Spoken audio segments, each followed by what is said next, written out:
ನಮಸ್ಕಾರ ವೀಕ್ಷಕರೇ, ಇವತ್ತಿನ ಮನೆಮದ್ದು ಶುಂಠಿ. ಈ ಶುಂಠಿಯನ್ನು ಹೆಚ್ಚಾಗಿ ನಾವು ಅಡುಗೆ ಮನೆಯಲ್ಲಿ ಬಳಸ್ತೀವಿ.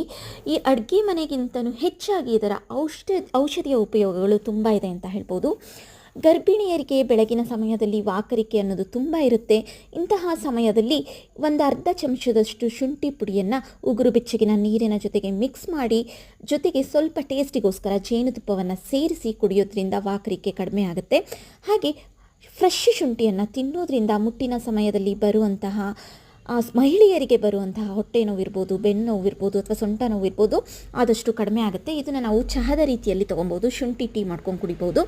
ಮೈಗ್ರೇನ್ ಇರುವವರು ಅಷ್ಟೇ ಡೈಲಿ ಹಸಿ ಶುಂಠಿಯನ್ನು ತಿನ್ನೋದ್ರಿಂದ ಸ್ವಲ್ಪ ಮಟ್ಟಿಗೆ ಸುಧಾರಿಸ್ಬೋದು.